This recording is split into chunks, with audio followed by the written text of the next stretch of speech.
Hello বন্ধুরা, তোমরা সবাই কেমন আছো? আশা করি খুব ভালো আছো আর আমিও খুব ভালো আছি। তো আজকে তোমাদের সঙ্গে শেয়ার করব হোমমেড সেরেল্যাক্স। তো আমি কিন্তু এই সেরেল্যাক্সটাই আমার মেয়েকে খাওয়াই। তো চলো, আমি এখানে নিয়েছিলাম মাখানা, খেজুর, আমন্ড, কাজু আর নিয়েছিলাম ওটস। তো আমি এখন গ্যাসের ফ্লেমটাকে মিডিয়ামে রেখে এই মাখানাটা ড্রাই রোস্ট করে নেব।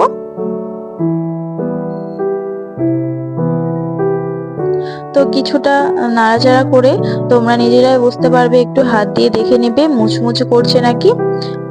দেখো এটা কত সুন্দর মুচমুচে হয়েছে, গুঁড়ো হয়ে গেল। মিক্সিতে দিয়ে যাতে গুঁড়ো হয়ে যায় সেইভাবে তোমরা এটাকে ড্রাই রোস্ট করে নেবে। তো দেখো হয়ে গেছে, এটা আমি নামিয়ে নিয়ে আমি এখন ওটসটা দিয়ে দিলাম। তো ওটসটাকে আমি এইভাবে হালকা ড্রাই রোস্ট করে নেব।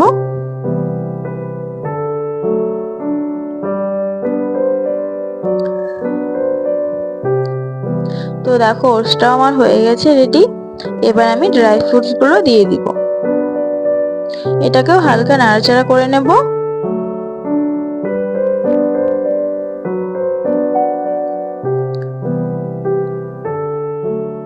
তো দেখো সব কমপ্লিট হয়ে গেছে। এবার আমি মিক্সিতে গুঁড়ো করে নেব।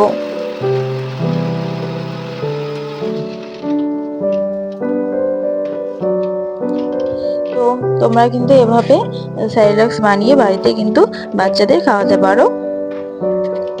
তো দেখো কত সুন্দর গুঁড়ো হয়ে গেছে। তো আজকে ভিডিওটা এই পর্যন্তই। ভালো লাগলে লাইক, কমেন্ট, শেয়ার করে দিও। আবার দেখা হবে নতুন একটা ভিডিও নিয়ে।